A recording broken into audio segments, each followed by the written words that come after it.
Welcome to Chapter 50, Behavioral Ecology, my favorite subject. By the end of this chapter, you should be able to explain proximate and ultimate causation of behavior. You should be able to use examples to describe how foraging decisions can maximize energy gained and the energy and the cost minimized of foraging. You should be able to contrast the proximate and the ultimate causes of mate choice. You should be able to describe the cues that animals use for navigation. You should be able to use examples to describe how animals communicate and explain why animals might cooperate or help others. Behavioral ecology is defined as the study of the behavioral adaptations that evolved in response to ecological selection pressures. So people tend to think the study of behavior is just like watching animals do things, but the reason why we do that is to look at the adaptations that animals have to be able to survive, and those adaptations in this instance are behavioral adaptations. So there's two levels of behavioral questions. The first are proximate causation kinds of questions, which explain how actions occur. So these questions tend to be mechanistic, meaning they deal with like genetic or neurological or hormonal or kind of skeletal muscular kinds of interactions. So one example of a proximate causation question would be, does a hormone signal trigger a courtship display? Okay, so that is just asking, what is the exact physiological thing that causes the courtship display to start? Okay. Other kinds of questions might be, what cues are animals using to try and find their way home, right? So that is asking something about the exact kind of sensory cues that animals have that allow them to figure out where they're going. Okay, so contrast proximate causation with ultimate causation. So ultimate causation attempts to explain why actions occur. So ultimate explanations are based on evolutionary consequences in history. And so we know that behaviors, just like anatomy and physiology, can evolve by natural selection, and usually do. And so an example of an ultimate causation question would be, is a behavior currently adaptive? So how does the behavior help individuals in a particular environment, right? So for example, if females choose to mate with this male versus the other male, how does that help them in terms of fitness, right? What are the adaptive benefits of doing this behavior? And proximate and ultimate explanations of behavior are complementary, and I think the book chapter really emphasizes that. So the book chapter will show you how proximate and ultimate questions are used together to help us understand animal behavior. So just to start off with a really juicy example here, hey, that picture is stressing me out. I can't do anything about it. It's a GIF. Just don't look. Okay, I'm not looking. All right, so in South America, Argentine ants live in colonies that defend territories against other colonies of Argentine ants that live near them, okay? But in Southern California, you have lots and lots of Argentine ant colonies that live right near each other, and they don't fight with each other. Instead, they merge together and form super colonies. And these Argentine ant colonies can be very aggressive to native ants, which is what I'm showing right here in this picture. So on a proximate level, you might ask a question, how do ants tell each other apart, right? So what they are doing is they're using these cuticular hydrocarbon tags. So they have kind of a smell to the outside of their exoskeleton. And so they can smell which one is which from these kind of hydrocarbons. And because the invasive ants, when they, came over from Argentina to Southern California, there are relatively few individuals doing that. There's very little genetic variation for this trait. So just due to kind of a founder effect, very little genetic variation in the trait. Okay, so as a result of that, the ants are unable to distinguish among colonies of other Argentine ants because all of the Argentine ants have very similar cuticular hydrocarbons. And so if you have two colonies of Argentine ants living near each other, they don't really smell very different from each other. So they perceive them as being in the same colony. But these ants can perceive native ants and their unfamiliar scents as enemies. So proximately, the cues that ants are using to identify other ants as friend or foe are their hydrocarbon tags. Ultimately, we know that it is the evolutionary history that created this condition. So that genetic bottleneck, or I guess it's it's a founder effect, I guess we can say, that caused this condition because we had relatively few founders come over from Argentina to California. And so on an ultimate level, we know the cause of the reason why Argentine ants don't fight with each other in the US is due to an evolutionary event, a genetic bottleneck, okay? Other kinds of ultimate kind of questions is that we might want to know, is this an adaptive condition? So is it beneficial to the Argentine ants to have this low level of genetic diversity? So in the here and the now, we can see that these super colonies of Argentine ants are able to very effectively beat out native species. And so at the moment, this lack of genetic diversity is very adaptive for them. But I might ask you, what kinds of problems can be caused by low genetic diversity? Look, I have problem in here twice, but whatever. What problems can be caused by low genetic diversity? Yeah, well, like, if you're not very genetically diverse, then if there's some kind of change in the environment, you might not have the genes to be able to adjust to it. Yeah, that's a good answer, Bird.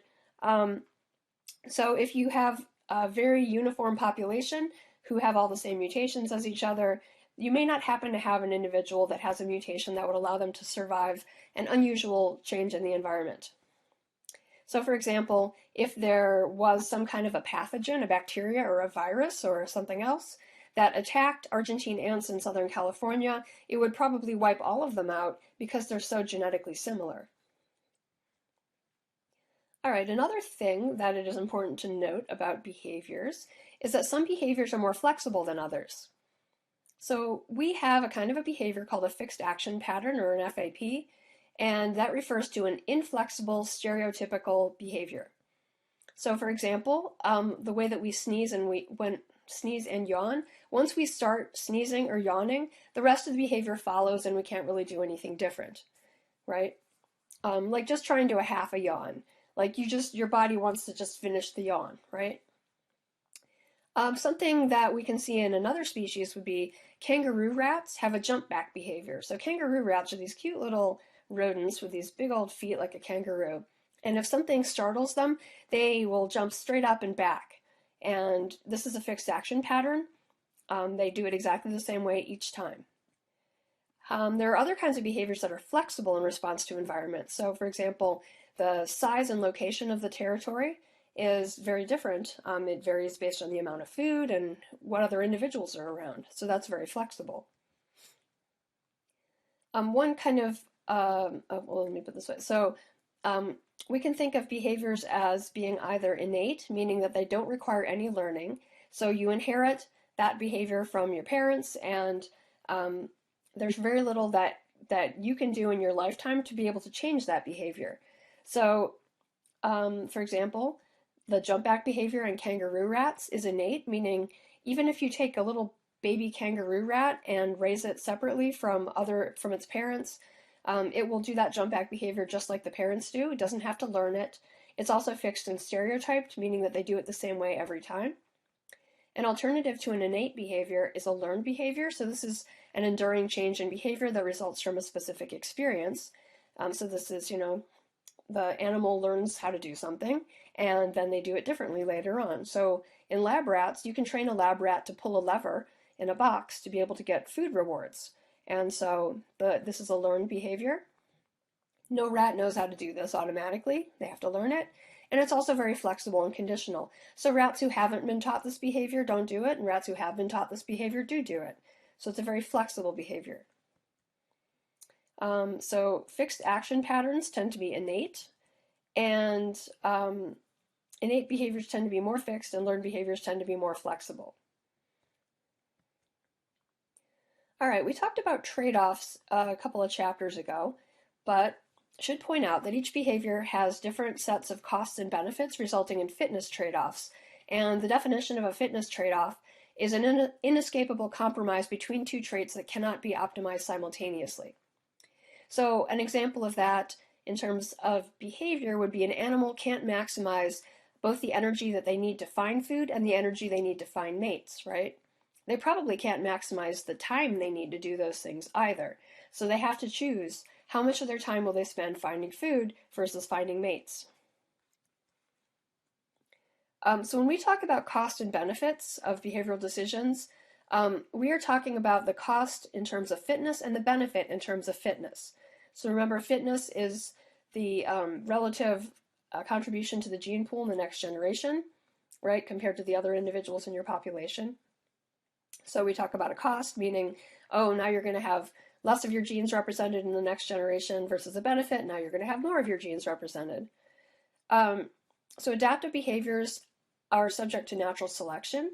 So an animal does a thing that is beneficial, not because the animal is sitting here with a calculator figuring out, yes, this is the best possible amount of time I should be spending on this behavior versus this behavior. Instead, in the history of this animal, the individuals that happen to spend the right balance of time on the different kinds of things that they should be doing were the ones that had the most babies. So that particular balance between the costs and the benefits has gotten passed down to them.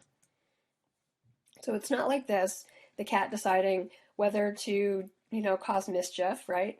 Instead, most of the time when we're talking about costs and benefits, we're talking more about naturally selected behaviors that that the animal isn't, the animal doesn't have to be smart, right, to be able to do a cost-benefit analysis. This is something that is the result of many, many, many, many years of natural selection on that animal's history.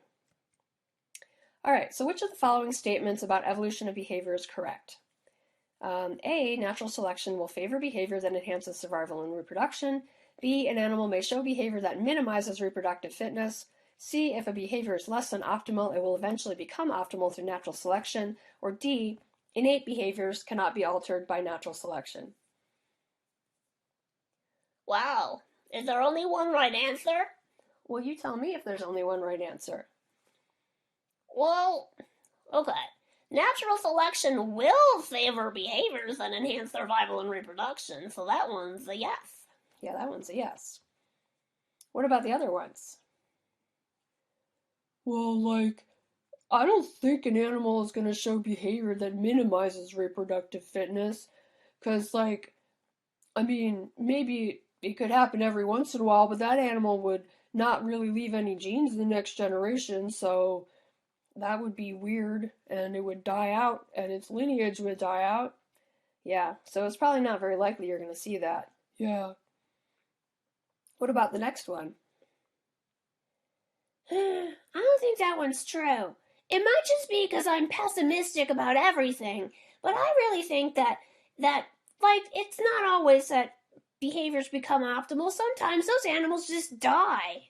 Yeah, it could be. You aren't guaranteed that a behavior will become optimal through natural selection. Instead, the behavior or the animal could die out. What about the last one? What? Well, I think innate behaviors can be altered by natural selection. I think they're very likely to be. Yeah, I think innate behaviors are very likely to be altered by natural selection. All right, so which one is right? It's just A, I guess. Yeah. All right, so let's talk about an example of foraging alleles in Drosophila melanogaster. So fruit flies, when they're babies, they're like little maggots like this, and they can show one of two behaviors during feeding. So rovers will move around, so they'll eat and then they'll move around and go somewhere else. Sitters will eat and then they'll just stay there, okay?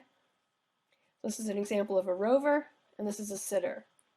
I am totally grossed out. Oh, why not? Those look delicious. Yeah, birds like to eat grubs, right? Oh, yeah. Okay, so we know that this feeding behavior, meaning whether they're a rover or a sitter, is inherited by a gene called the foraging or for gene. And we know that the rover allele is dominant to the sitter allele. And we figured out that the protein product of the for gene ends up being involved in a signal transduction cascade in the nervous system. So we figured out what gene controls this behavior, and we figured out how this gene works on the flies to be able to cause a difference in behavior. Okay, so we understand the genetic basis.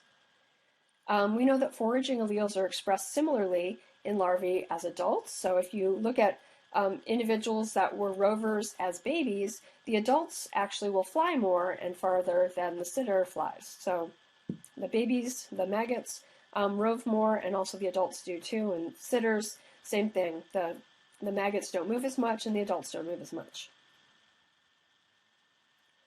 All right. So what I just showed you were the proximate causes, right? I just talked about the genetic basis and the physiological basis of the trait. Now let's talk about the ultimate causes of optimal foraging. So we know that crowding affects the availability of food for flies. So do you think in a crowded environment it's beneficial to be a rover or a sitter? Well, I would just want to get out of there. Yeah, if it's crowded? Yeah, I would just want to get out of there. All right, so what should you be? You should be a rover if it's crowded. Yeah. What about if it's not crowded? Well, you might as well just sit there and eat everything. Yeah. All right, so we found that the rover allele is favored at high population density. So when there's lots and lots and lots of maggots, the rovers are more likely to find unused food patches and be able to eat those. So there's a benefit to being a rover at high population density. Sitter alleles are favored at low population density, and that is because the sitters aren't wasting energy searching for food. They're able to eat as much as they possibly can when there's not that much competition for food. So we can see here, we've talked about the proximate causes, the genetic and physiological reasons why you have rovers and sitters, and then we talked about the ultimate causes, the evolutionary reasons why you might have rovers and sitters, okay? And so we can link these together. So the presence of certain alleles is responsible for a difference in fitness in specific types of habitat, right? So we know why rovers are at an advantage in some environments and sitters are an advantage in other environments, and we know the genetic basis of the trait and how it works on them so that it can be selected by natural selection and cause a change in the population over time. All right, let's talk a little bit about optimal foraging. So biologists assume that individuals, this is air quotes, make decisions. Wait, what's an air quote? You know when you do the little quotation marks with your fingers? That's really offensive. I don't have fingers. I think you could do it. Just hold both your paws up. Oh, yeah. Okay. So biologists assume that individuals make decisions that maximize the amount of energy they take in. And when I say make decisions, I don't think that the individuals are smart making decisions. When we say make decisions, we mean that over evolutionary time, these decisions have been made for them by, what traits they inherit. But anyway, so the decision is going to include the cost of finding and ingesting their food and the risk of being eaten.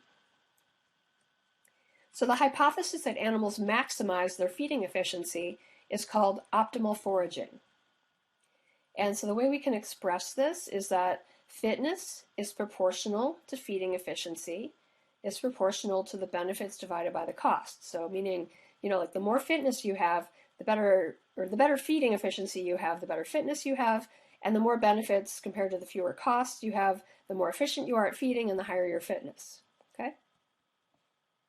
So optimal foraging assumes that if animals maximize benefits and minimize costs, they're going to have more time and energy for reproduction and higher fitness. So they'll do better. And when we talk about optimal, we don't mean that they've achieved some kind of a magical best, right? Instead, we just mean compared to all the other animals around them, they did better. Okay, so it's relative, not absolute. And so different animals are likely to face different choices. And so different choices and variables are going to be subject to optimization. So you can find all sorts of different instances of this. One example would be that in Arctic fur seals, they optimize foraging by adjusting the duration and location of each dive dependent on prey density. So they will, dive deeper when there's fewer prey. They don't have to dive as deep when there's more prey. So they just have to kind of optimize that trait. Another example is that bumblebees optimize their flight paths among flowers to minimize the overall distance traveled. So if you track like the kind of path that a bumblebee will take from flower to flower, you can find that they've actually always taken the shortest path, and they're not smart. They don't have a map. They have just evolved over evolutionary time to be able to minimize this kind of a path through different kinds of simple behaviors that they do. All right, so here is a cool project that I can't remember the researchers' names, but they looked at whether gerbils forage optimally, and they wanted to know whether the benefits of the food affect the willingness of the gerbils to risk the possibility of a predator. So the hypothesis is that a gerbil will risk predation when extra food is available, and the null hypothesis is that their foraging ability is independent of predation and food availability. So I think the kind of subtext here is that if a gerbil is willing to risk predation when there's extra food available, that must mean that they are making some kind of a benefit cost analysis, and the extra food is part of that calculation. All right, so we have gerbils in plots outside, and in treatment one, so they have a kind of a model of an owl shadow, and they can make it fly over the top of the subplots, okay? And so the gerbil thinks that's an owl, basically. So in the first treatment, it's just kind of a generic 2 hectare plot. There's no owls present and there's no extra seeds. In the second treatment, there are owls flying over the top and there's no extra seeds. And then in the third treatment, there are owls flying over the top, and then they adjust extra seeds, or the amount of extra seeds that are included. Okay, so they started out with 34 gerbils in each 1 hectare desert subplot. Oh, it says over here that it's 2 hectare. Who knows? Anyway, they used the density of gerbil tracks in addition to sampling stations to be able to figure out how much foraging they did. So they make little tracks in the dust, and also they were able to put a lot of little foraging stations around and see how many of them they visit per night. And they replicated the experiment on 3 different nights, and so their prediction is that there is some amount of added seeds that will compensate for the decrease in foraging activity due to predation risk. And then the null hypothesis predicts that the gerbil foraging activity is going to be independent of the owls, the seeds, or both. That's kind of crazy. It's like asking somebody, how much money would you take to go stand in the middle of the road? Yeah, it is kind of like that. How much money would you go take to stand in the middle of the road? Oh, wow. Well, I can't count, so maybe I wouldn't be a good example. Well, it would be a pile. How big a pile of dog food would cause you to go into the middle of the road? Oh, a pretty small pile. Yeah, I figured. Okay, so, all right, so what they ended up finding is they compared each treatment plot to a control plot. So when they compared no owls and no extra seeds to the control plot, it was about the same. Okay, so the gerbil foraged about the same amount. When you compare the treatment plot with owls to the control one without owls, the gerbils foraged much less. And then when you compared a treatment that had owls and extra seeds to a control, they found that the kind of best amount of food was about 4.2 to 5.6 grams of seed per gerbil per hectare. So if they fed them at least that amount, that was the point at which the gerbils would go and forage even with owls. So I guess what they did here is they started out with an owl treatment, and they added a little more food each night until they figured out how much food it would take for the gerbils to forage normally, and they found the magic number, 4.2 to 5.6 grams of seed. So Bird, would you go out in front of the owl for 4.2 to 5.6 grams of seed? Yeah, probably. I'd probably do it. All right, so what we find from that is that gerbils forage optimally. So if you give gerbils enough food, they will risk predation. Okay. All right, let's talk a little bit about sexually selected behaviors. So let's start with proximate causes. So proximately, how is sexual activity triggered in Anolis lizards? So here's an Anolis lizard. This is a male, and they come into breeding condition in the spring. So the males start to get into breeding condition before the females do. So the males will start growing gonads. And then in the fall and the winter, the gonads, meaning the testes and the ovaries, will shrink down because they're not going to use them because they're not going to reproduce. Oh, sorry. So this is showing here. So first the male testes start to grow, and then they're fully reproductive up until August, and then they go back down again. All right, so we know that these sex hormones produced by the testes by the testes and the ovaries are the cause of these dramatic seasonal changes in behavior. So we know that because if you take a castrated male Anolis lizard, so his behavior won't change at all, but then if you inject him with testosterone, he will show this reproductive behavior. So we know that it's the testosterone that causes the reproductive behavior.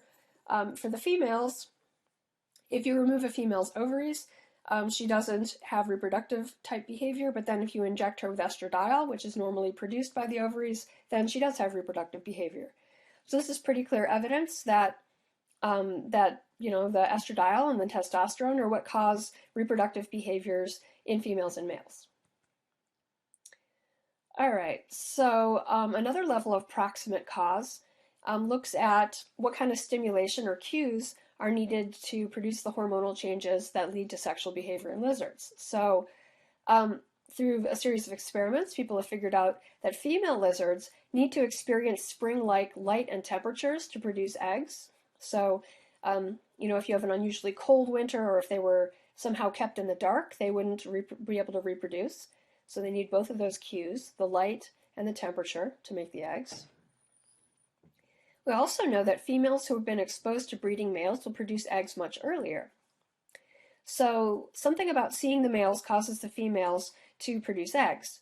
And so the males will do this kind of a little like dance in which they bob up and down and extend this patch of skin on their throat called a dewlap. And then the dewlap triggers females to secrete estradiol. So the dewlap is a signal. So when the females see the males bobbing up and down, that causes them to secrete estradiol, and that's what causes their eggs to mature. And we know that because if you take females and you expose a female to a male that doesn't have a dewlap, or a castrated male that's not courting, those females will be much slower to produce eggs. So approximately, we know that courting males cause females to be able to produce eggs. All right, so which of the following is required for a behavioral trait to evolve by natural selection? A, the behavior is determined entirely by the genes. B, the behavior is the same in all individuals in the population. C, an individual's reproductive success depends in part on how the behavior is performed. D, the behavior is not genetically inherited. Or E, an individual's phenotype is not influenced by its genotype. Wow, these are weird ones. Okay, well, can you eliminate any answers? Well, we can eliminate D, because if a behavior is not genetically inherited, it can't be passed on to the next generation, so it can't evolve by natural selection. That's true. The behavior can't be the same in all individuals in the population, or none of them would do better than other ones. Yeah, so it's not B and it's not D. What else? Well, that one's weird. An individual's phenotype is not influenced by its genotype. Does that mean, like, its genotype isn't visible? I mean, if its genotype isn't visible, then there can't be natural selection on it. All right, so it's not E. All right, so what about A? The behavior is determined entirely by the genes. I don't think that's required. There could be a learned part of it. It just needs to be at least partially determined by the genes. That is true. So what does that leave? That leaves C. An individual's reproductive success depends in part on how the behavior is performed. Yeah. Okay, so individuals that can perform the behavior better are going to have more babies, and individuals that perform the behavior worse are going to have fewer babies, right? So that will influence their reproductive success. All right, so let's talk about ultimate causes in sexual selection. So I'm going to do this, then we'll return. I'm going to remind you about sexual selection, and then we're going to return to those Anolis lizards. So if you recall, sexual selection is selection that favors individuals with traits that increase their ability to successfully reproduce. Okay? There is intersexual selection, and so that's when females choose males.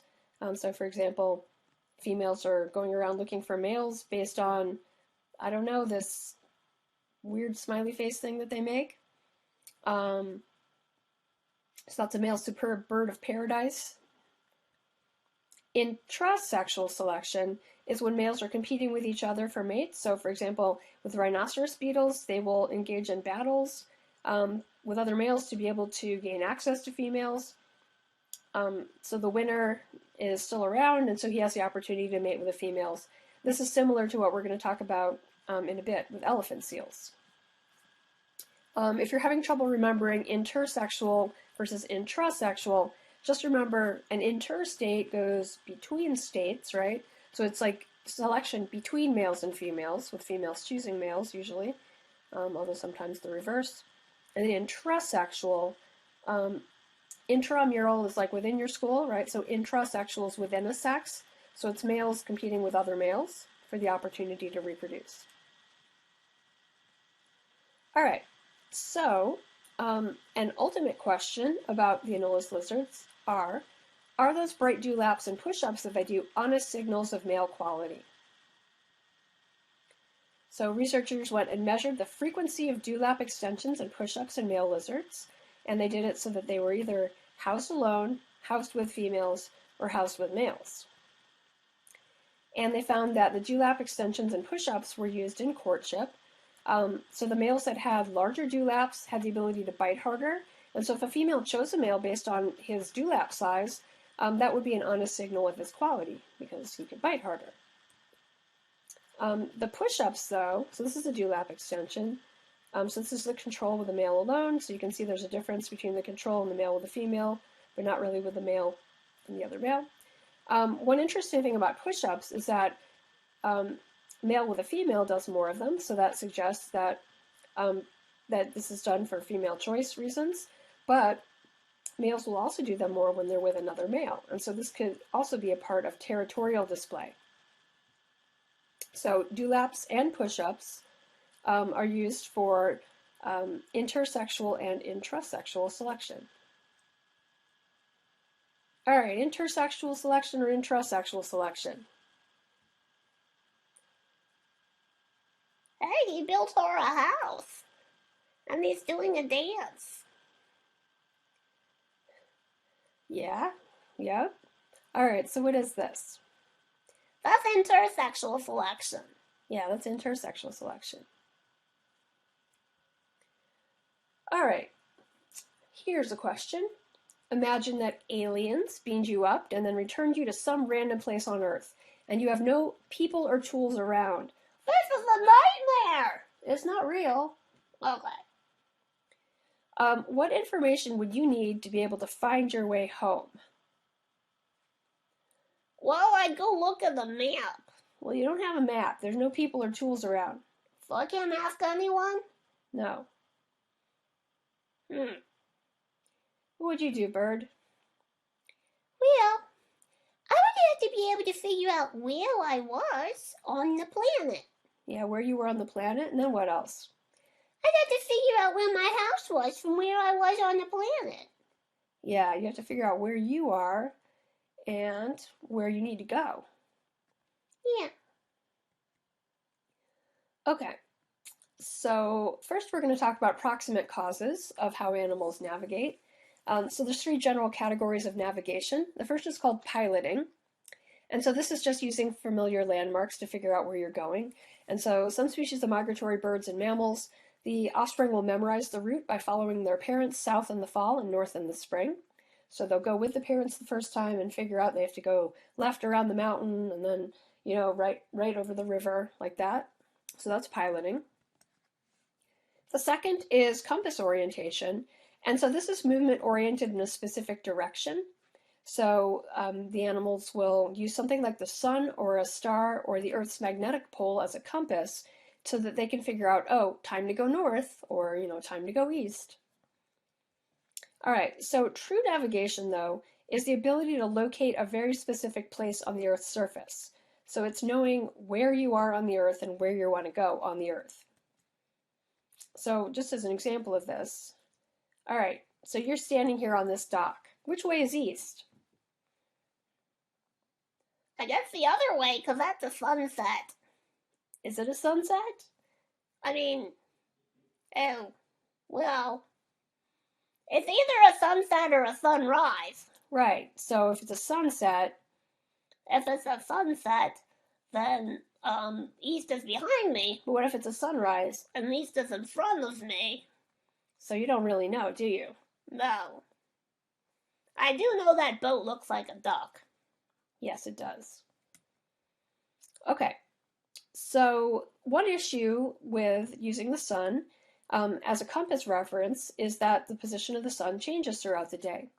So in order for an animal to be able to use the sun as a compass to tell which direction is which, an animal has to have a circadian clock, so some kind of an internal clock that maintains a 24-hour rhythm of chemical activity. And so that tells us, oh, it feels like morning, it feels like nighttime, right? So if you know that when you're standing out on that dock, it feels like morning, then you know that you're facing east. And if you know it feels like nighttime, you know that you're facing, well, whichever way. So, okay, so you need to combine your information about what time of day it is with your, other kind of information about the Earth, like the position of the sun or the stars or magnetic north. So when it's clear outside, then migratory birds in the northern hemisphere can use the North Star to find the magnetic north. We also know people have done experiments in a planetarium with dung beetles, and they found that they can use a band of light caused by the Milky Way galaxy to be able to navigate. However, if you're counting on using the stars or the sun or something and it's very cloudy outside, then you need to do something else to figure out where you're going. So sometimes some birds and fish can orient using the magnetic field of the Earth. And so how do they detect the magnetism? So visually they can sometimes detect it using some chemical reaction that involves electron transfer among molecules. I'm not going to get into that too much. They can also potentially do it using small particles of magnetic iron to detect changes in the Earth's magnetic field as well. So animals might have like a main way for finding a compass direction and then a backup way as well. And so they might choose which system that they need to use based on the weather. All right, then finally we get to true navigation, which is also known as map orientation.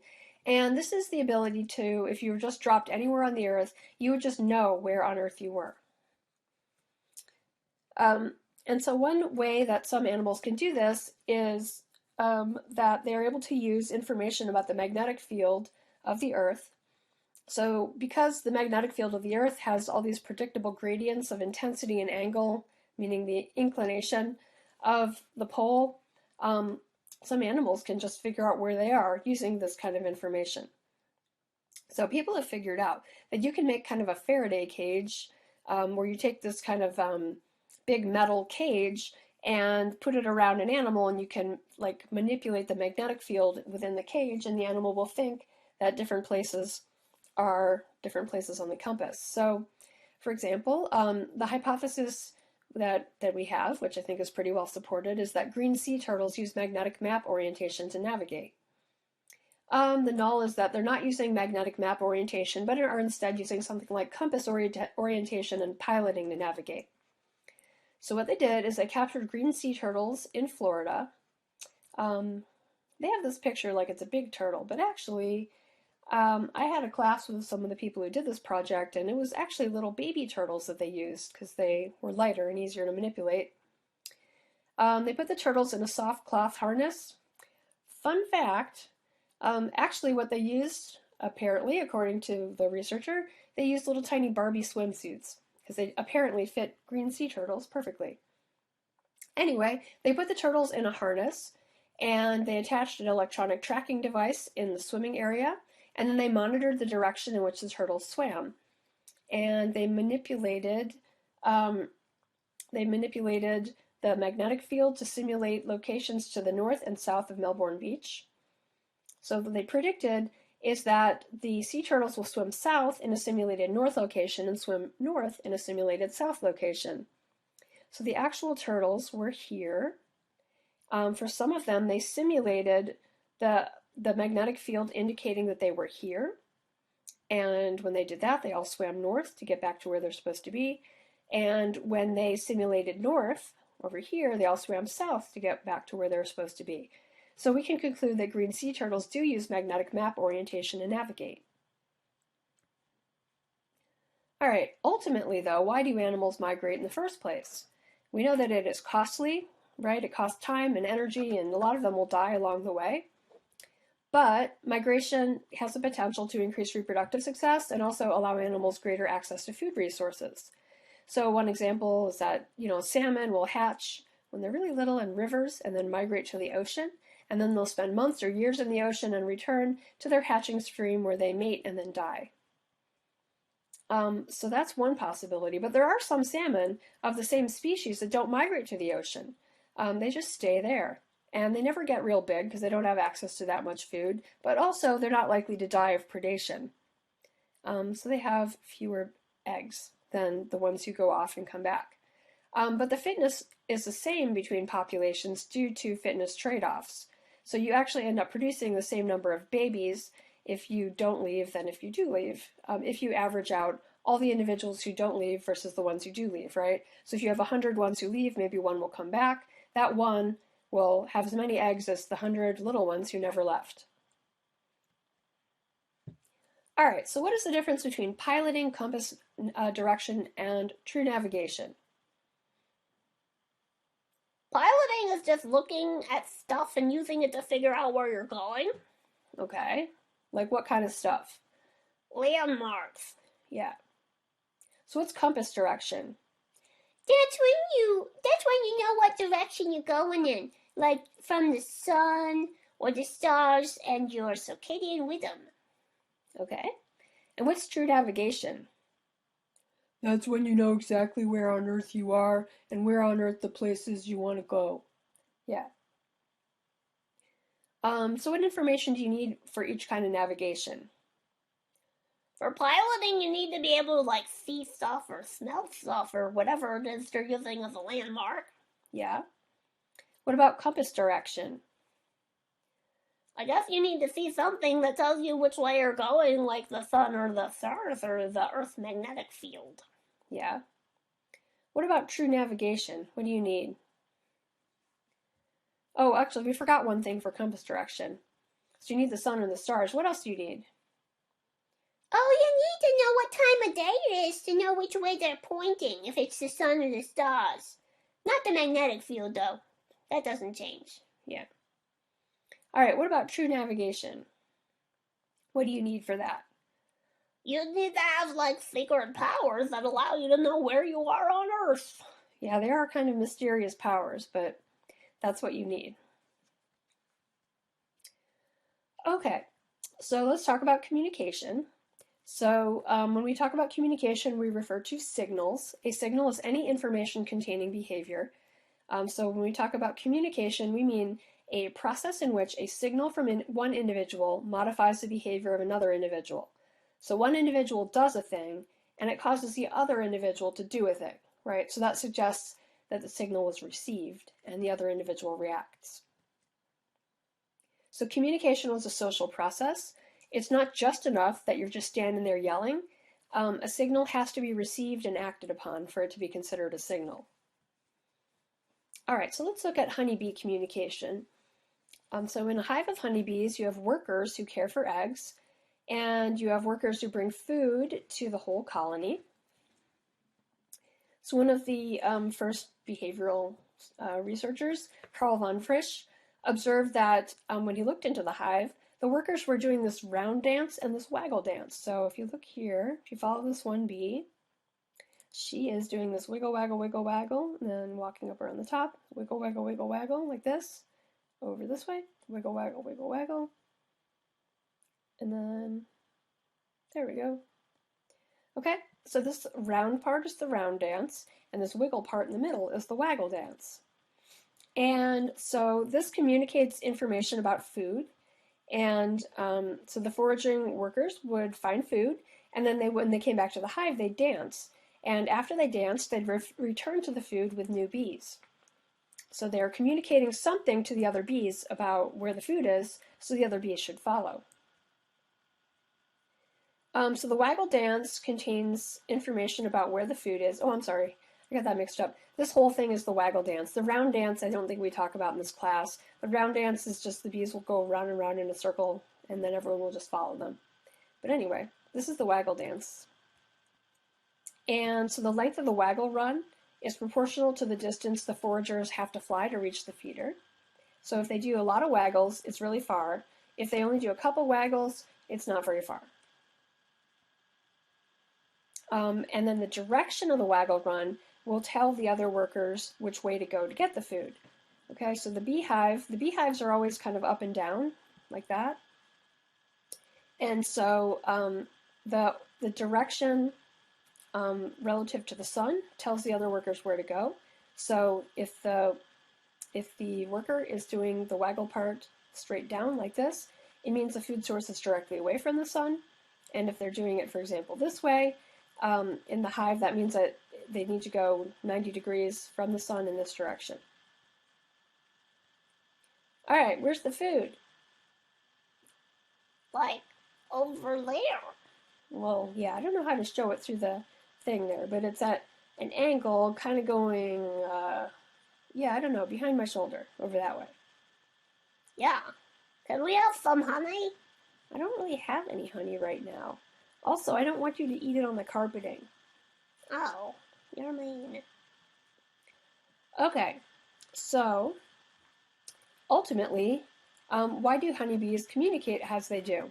We know that bees that are successful in communicating where the food is located to the nestmates are going to have better provisioned hives, meaning like more food in the hives, and then they'll have more babies. So there is natural selection for some kind of a tactile signal in honeybees because it's dark inside the beehive. So like we can see the picture of the bees doing the little dance, right? But actually inside the hive, it's very, very dark. And the bees are actually detecting the waggle dance by the way that it feels. So the kind of signal used by an organism will correlate with its habitat. So animals can communicate with sound or scent or tactile or visual cues. And so each mode is going to have advantages and disadvantages, but the kind of way that animals communicate with each other will depend entirely on where they live and how they live. And so over time, communication systems have been honed by natural selection to be able to maximize benefits and minimize costs, just the way other behaviors have. Okay, so sometimes it can be advantageous to convey accurate information. So for example, with a bee waggle dance, each bee benefits from having the hive well provisioned with food. So a bee is got good motivation to be able to accurately convey where the food is. So in other cases, there's natural selection to show deceitful communication or lying. So hognose snakes will do this. They will play dead to fool a predator. So that's deceitful. The hognose snake is trying to trick the predator. Another example of that would be there's different kinds of fireflies. I don't know if you knew that, but there is a predatory photurus firefly. And so this one will trick males of other firefly species by mimicking their flashes. So this photurus will sit there in the grass and it'll make a flashing pattern that looks like females of the other species, and then this male victim will come around to try and mate with whoever's doing the flashing, and instead will get eaten. Oh, so here, if you haven't seen a hognose before, look, it's flipping over on its back to play dead. But I don't think he's really fooling anyone here. That's amazing! Yeah, it is kind of amazing. Okay. Sometimes you have individuals that deceive others of the same species, and so this can sometimes happen when there's natural selection that favors the evolution of traits that deceive members of the same species. So in bluegills, sometimes males will mimic females during courtship with territorial males. And so this is a territorial male, and this is a female, and this is a little male that is mimicking female colors. So the territorial male will be like, ah, look, I'm courting two females. And then the way that the fish reproduce, right, the female will lay eggs and then the male will lay sperm on top of them and fertilize the eggs. So this little guy can come over here, and after the female lays her eggs, he can come over and get real close to the female without making the territorial male disturbed, and then put a bunch of his sperm on top of her eggs. And so the other bonus he has here is after he does that, he just runs away, and the territorial male will help take care of the offspring, but the little mimic male won't. So you might ask, well, this seems like it's much better deal to be a female mimic than to be a territorial male, so why aren't all the males mimics? And the answer is that this kind of deceit only works well when it's relatively rare. Okay, so if all the males are mimics, then nobody's taking care of the female's eggs, and then the eggs will all die, right? So it's only an advantageous strategy when there aren't very many. When there aren't very many mimics around. Okay, so most behaviors that individuals do help individuals maximize their own fitness. But sometimes we see something that we call altruism. So it's behavior that has a fitness cost to the individual that does the behavior and a fitness benefit to the individual who receives the behavior. Altruistic behavior is paradoxical, right? Because it seems like that if you had an allele that made you do things for others at an expense to yourself, then that allele should be selected against, right? And it shouldn't spread. But we see examples of things like this. So in the black-tailed prairie dogs, they make alarm calls. And so they see like a hawk or a snake or something, and then one of them will stand up and yell. So the alarm caller is drawing attention to themselves by calling, which puts them in greater danger of being attacked than the individuals who don't call. Okay, so let's first, so how do altruistic behaviors arise through natural selection? I'll just read them in order and you just tell me if it's a yes or a no. By his or her actions, the altruist increases the likelihood that some of his genes will be passed on to the next generation. That seems pretty true. Yeah, that's usually how traits are passed on. B, the altruist is appreciated by other members of the population because its survivability has been enhanced by virtue of its risky behavior. Wait, what? I don't even know if that makes sense. Wait, they appreciate him because he's doing risky things? That has nothing to do with fitness. Yeah, that one's a no. Animals that perform altruistic acts are allowed by their population to breed more, thereby passing on their behavior genes to future generations. Why would the population let them breed more? It doesn't say. I don't think so. I don't think it could be that one. Okay. What about altruistic behaviors lower stress in populations, which increases the survivability of all the members of the population? Wow.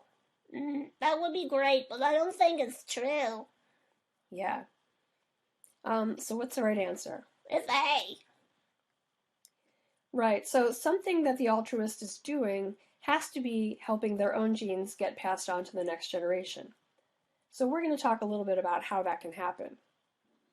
All right, so William D. Hamilton came up with a framework for this. And so the idea is that, the question is, altruism should have a decreasing effect on fitness. So how could an allele for altruistic behavior increase in frequency in a population? Hamilton's rule can be written out as BR is greater than C. B is the fitness benefit to the beneficiary. C is the fitness cost by the one who does the behavior. We'll get to R in a minute. So B and C are both measured in offspring produced. So B is how many more offspring an individual can make for their behavior, and then C is how many fewer offspring they have because of their behavior. The R part is the coefficient of relatedness. So that measures the fraction of alleles in the actor and recipient that are inherited from the same ancestor. But it's a way of just figuring out how closely related two individuals are. So altruistic behavior is more likely when the fitness benefit B of the altruistic behavior is high for the recipient. So this will cause the individual who's doing the behavior to have more babies. altruistic behavior is likely to happen when the altruist and the recipient are close relatives, right? So when B is big, that's number one. When R is big, that's number two. Or the third thing, when the fitness cost to the altruist, C, is low. So it could be B could be big, R could be big, or C could be really small, okay? So those are the three ways that you can get BR greater than C. And so Hamilton's rule shows us a way that individuals can pass their alleles on to the next generation by not only by having their own offspring, but also by potentially helping close relatives produce more offspring. So it's kind of like rather than having your own kids, it would be like helping your brother or sister have their kids, or your parents, to raise your brothers and sisters. That could also help your fitness or your shared genes get into the next generation. And so this leads to the idea of inclusive fitness. So inclusive fitness is equals direct fitness plus indirect fitness. So direct fitness is how many offspring you have. Indirect fitness is how many more offspring relatives made because the individual helped them. Okay? So if you're an individual, your fitness is like how many kids you had plus how many more offspring your brother or sister could have because you helped be a good aunt or uncle. So this kind of selection is called kin selection, and that's natural selection that acts through benefits to relatives and results in increased indirect fitness. So kin selection increases the number of offspring that your relatives can have because you help them. So if you give a lot of help to your relative, it could decrease your direct fitness, right? If you spend all your time raising your nieces and nephews, that might cause you to have fewer kids. But helping relatives can increase your indirect fitness, right? So if you help your relatives, it'll decrease the number of kids you have, but it'll increase the number of kids they have, which can increase the number of genes that you share getting into the next generation. So you would expect that helping relatives should result in an overall increase in inclusive fitness, or the behavior would be eliminated by natural selection. Okay. So here's a question here. What is the probability that half-siblings inherit the same allele from their common parent? Okay, so I'm going to show you a framework for figuring out how to do this. So which parent do the son and the daughter have in common? The mother. Yeah, the mother, okay. So if you were to draw an arrow between the daughter and son, it would go through the mother as being the relative they have in common, okay? All right, so the probability that the mother transmits a particular allele to the offspring is 1/2. Probability the mother transmits that allele to the son is 1/2, right? So do you remember your and rule? Oh, that was such a long time ago. Well, when did we do the and rule? We did that when we did Mendelian inheritance in 1113. Okay. Does anyone remember the and rule?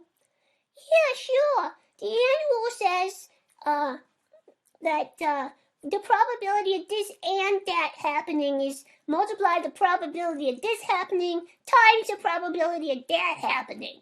Yeah. So in this case, we're saying what's the probability that the mom gives the same allele to the son and the daughter? So what's the probability of the mom giving the allele to the son? 1/2. Yeah, what's the probability of the mom giving the allele to the daughter? 1/2. All right, so the probability of the mom giving the same allele to the son and the daughter is 1/2 times 1/2 equals 1/4, okay? So that's the coefficient of relatedness, R, between half siblings. All right, this is full siblings, right?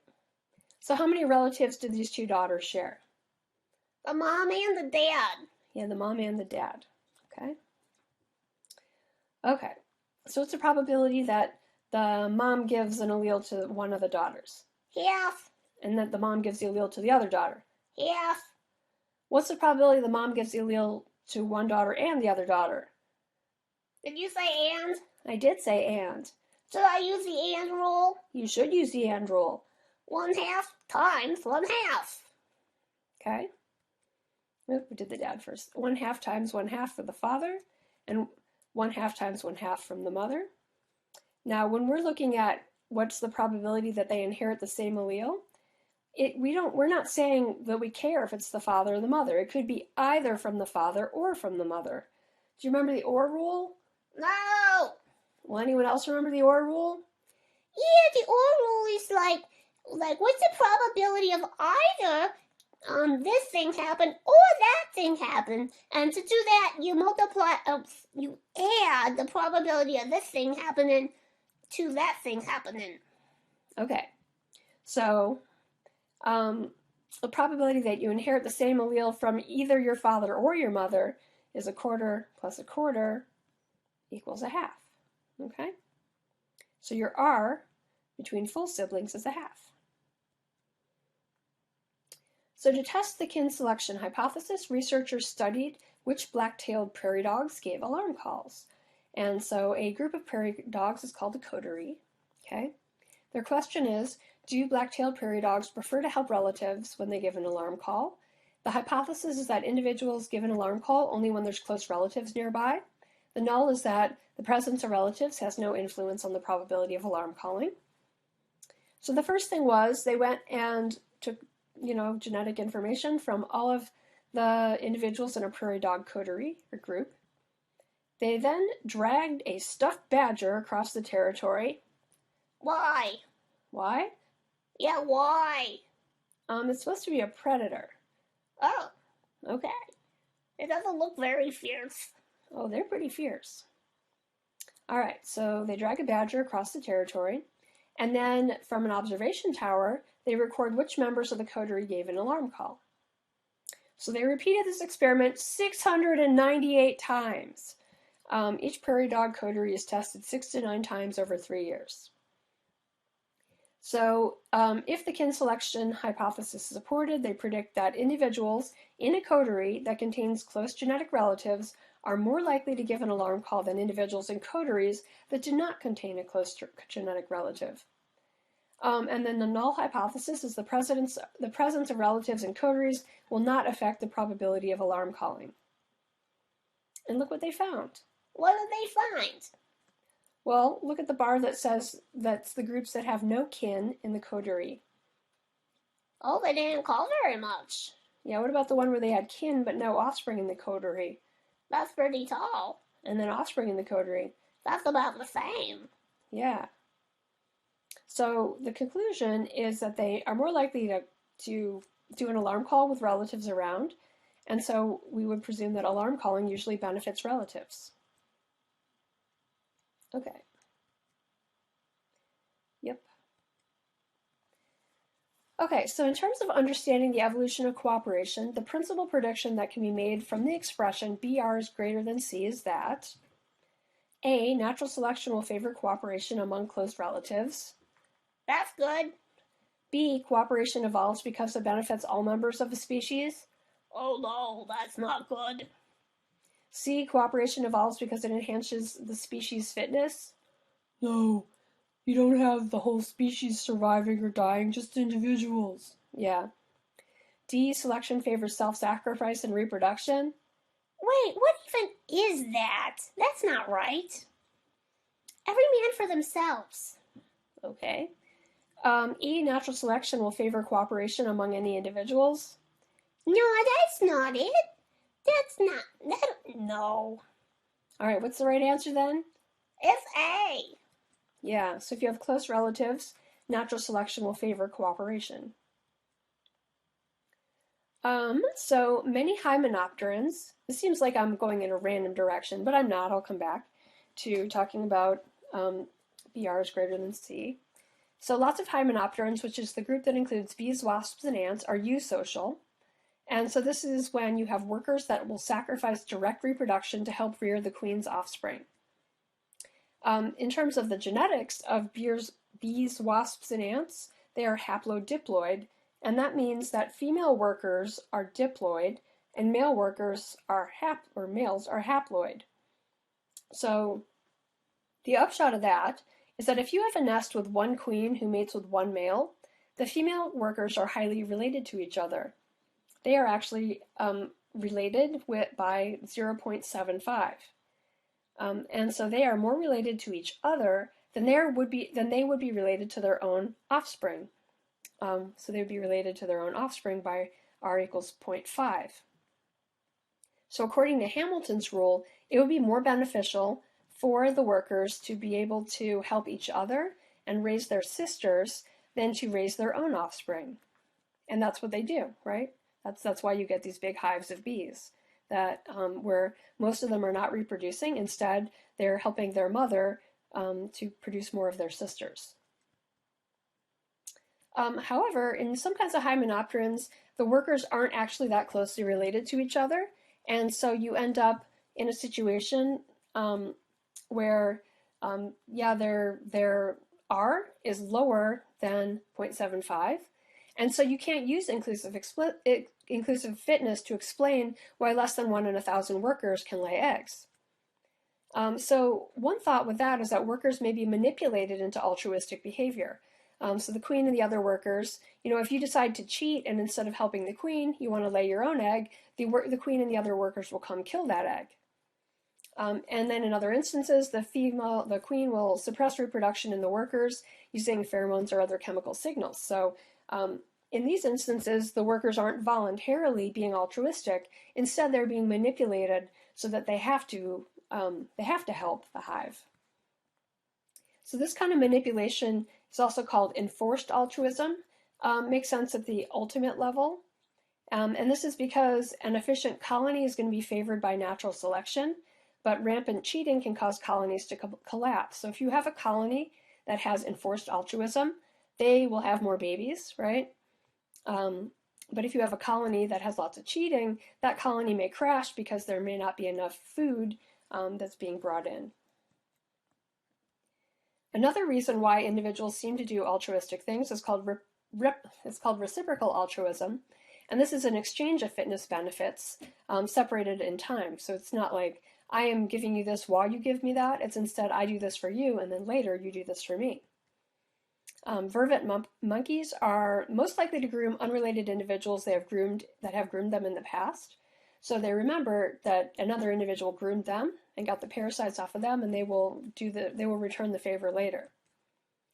Vampire bats are more likely to donate blood meals to non-kin that have shared food with them in the past.